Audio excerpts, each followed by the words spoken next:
Est-ce que toi aussi, quand tu as pris un engagement, tu as du mal à t'arrêter, t'excuser, dire que tu veux plus, te lâcher la grappe et te reposer pour peut-être soit y revenir, soit tourner la page et de se dire bah c'est pas grave, j'irai pas au bout de cette formation, j'irai pas au bout de cet engagement que j'ai pris, j'irai pas à ce rendez-vous, j'irai pas à cette soirée.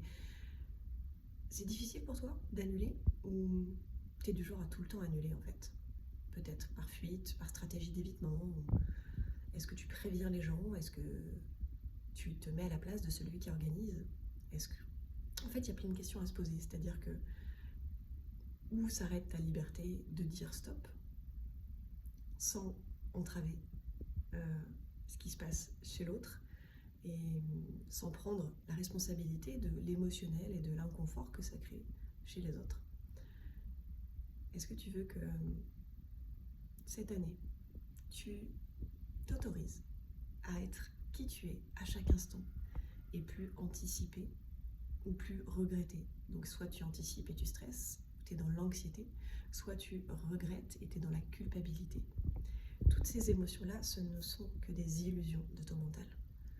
Et moi, je suis passée par tout ça.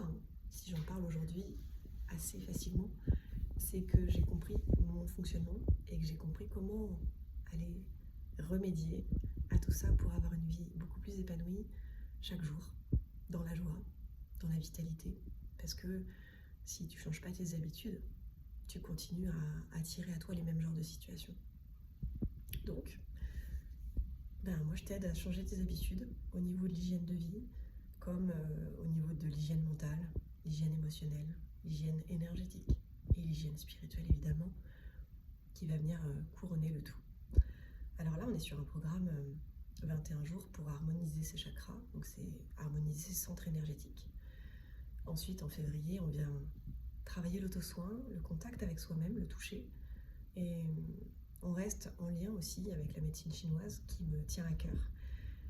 En mars, on va remettre le corps en mouvement, on va renforcer, mobiliser, tonifier pour remettre de la structure et poursuivre le long de l'année avec d'autres défis alimentaires, respiratoires, méditatifs, l'offre de soi, toute la sphère émotionnelle, etc. Si tu as envie d'aller explorer toutes ces sphères-là, moi je travaille sur la santé globale, comment devenir autonome et responsable de sa santé sans aller sans arrêt sonner chez le médecin ou prendre des médicaments de manière automatique sans me poser la question de pourquoi je prends des médicaments. Et puis d'aller observer tous les interstices, toutes les failles qu'il y a en toi pour aller les transformer. Mais transformer non pas pour aller changer plein de choses, mais juste pour aller colmater et révéler tout ce qui est à révéler, tout ce que tu peux pas révéler parce que tu croules sous la souffrance, sous les problématiques. Et puis ton mental qui se met en route en permanence pour essayer de trouver des solutions, comprendre, etc. Moi, j'en suis sortie et parce que j'ai compris que le mental, c'était un monde de construction illusoire. Et donc, la clé, elle n'est pas là. La clé, elle est à l'intérieur de toi. Et d'aller te connecter à ton âme, ton intuition profonde, tes désirs, tes rêves, ton cœur, avant tout. Et on va passer pour ça. Pour aller atteindre tout ça, on va passer par le corps. Parce que le corps, il a tout en mémoire.